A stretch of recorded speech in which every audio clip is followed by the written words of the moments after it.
Le Gateball en Asie existe depuis 1947, ça a été créé par les Japonais. Il y a environ 11 millions de pratiquants, principalement en Asie, peut-être 2 millions au Japon, 5 millions en Chine, mais il n'y avait rien en Europe. L'Union mondiale de Gateball est venue nous voir en nous disant voilà, comment est-ce que vous pouvez nous aider pour faire rayonner le Gateball et le promouvoir en Europe.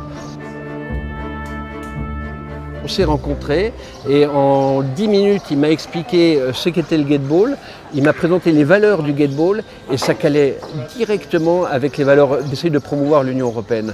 Donc on s'est rapprochés et on a dit à ce représentant, très bien, on est partant pour développer le Gateball, on peut faire quelque chose à une condition, c'est que l'Union mondiale de Gateball reconnaisse une équipe de l'Union européenne, reconnaissent le maillot européen et tout s'est embrayé et on continue à se développer. Depuis, le Gateball est en Italie, le Gateball va arriver en Espagne et on va continuer comme ça sur tout le continent européen.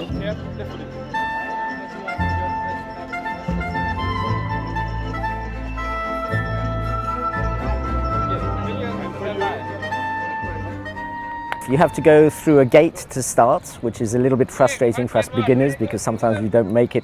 Once you've made it through the first gate, you have 3 gates you have to pass, which is 1 point for each gate, and finish on a little post, which is 2 points, so each player can score 5 points. Each time you go through a gate, you get an extra turn. Each time you hit another player of your own side or of their side, you get an extra turn as well. You can knock them out or you can position the people on your team, you can position them on the pitch to try and knock other people out. It's quite strategic. La cosa più bella di questo sport è che non c'è alcuna differenza tra i sessi, né tra le età. Possiamo giocare uomini, donne, grandi e piccolini.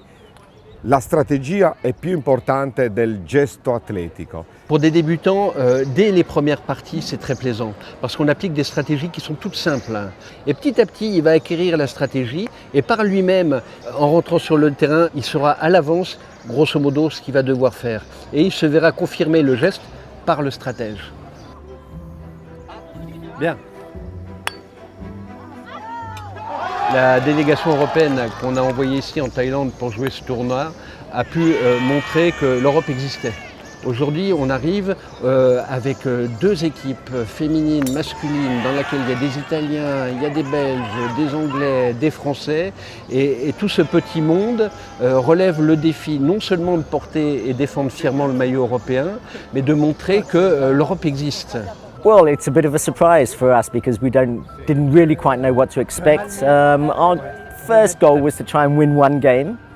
And so we had 3 games to start with, and you see from there if you carry on or not. So we won 2 out of 3, which was very good.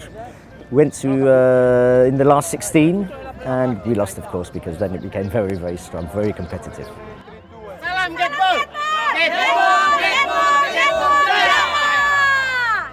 Au niveau de notre fédération, on a un plan pour proposer à l'Europe d'organiser les championnats du monde en 2022, peut-être à Paris, et d'être dans le carré final.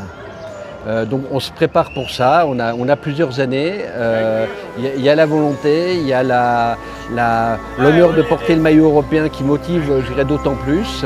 Donc tout le monde s'y consacre et on y arrivera.